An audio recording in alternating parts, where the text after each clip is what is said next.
Sebenarnya itu manusia itu kan didukung ya, didukung oleh Allah dalam penciptaannya, itu didukung oleh Tuhan itu dengan akal gitu ya.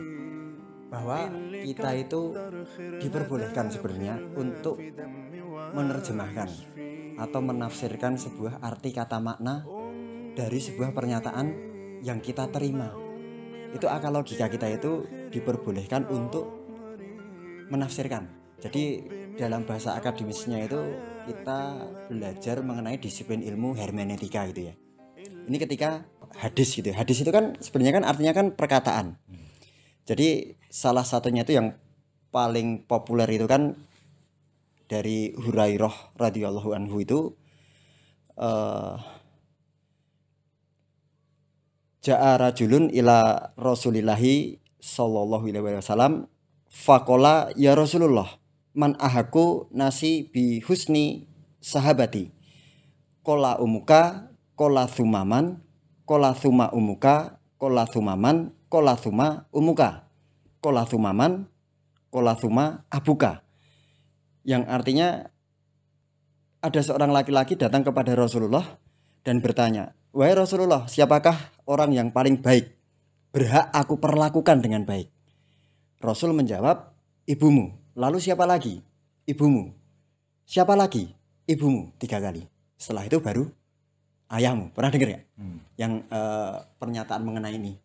Jadi di situ kan dikatakan bahwa ketika kita itu menjadi seorang laki-laki atau menjadi seorang ayah itu kita akan merasa tidak lebih baik dari istri atau ibu.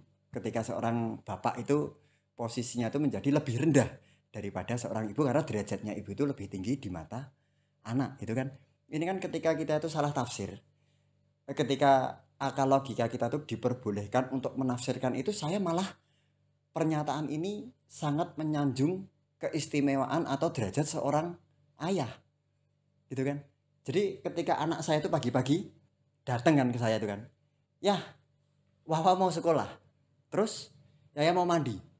Ibumu dimandiin ibunya. Kemudian, "Ya, sebelum berangkat sekolah Wawa mau makan dulu sarapan." Ibumu.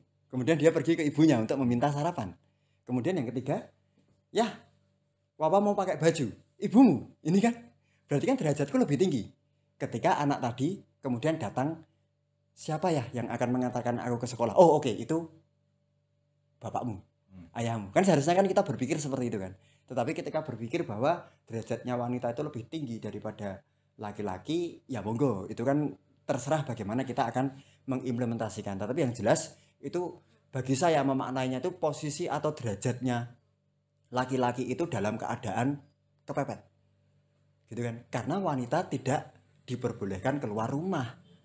Gitu. Lebih baik berada di dalam rumah mengurus segala kebutuhan urusan di dalam rumah tangga kita. Maka ketika anak kita akan berangkat sekolah, kita sebagai laki-laki yang akan mengantarkan. Tetapi 3 hal yang tadi, yang mandi, yang makan, yang memakai baju, ibumu 3 kali kan. Untuk mengantarkan di sekolah sekali saja ayahmu kan gitu kan. Nah, supaya adil dan bijaksana gitu dalam memahami sebuah hadis. Jangan letterlek gitu loh. Nanti kita akan terpaku atau terikat oleh regulasi dari sistem hadis-hadis yang kita kurang mampu menafsirkan secara bijaksana itu. Paham nggak maksudnya? Ibumu, ibumu, ibumu, ayahmu. Sing enteng-enteng kuwi ibumu. Sing abot-abot mengko. Kalau 3 kali menginginkan bantuan terhadap ibumu itu tidak mampu, baru ayahmu kan gitu. Tetapi selama bantuan-bantuan itu bisa dilakukan dan dipenuhi oleh ibumu, ibumu. Setelah tidak bisa baru ayahmu gitu kan. Ini maknanya kan aku memahaminya seperti itu.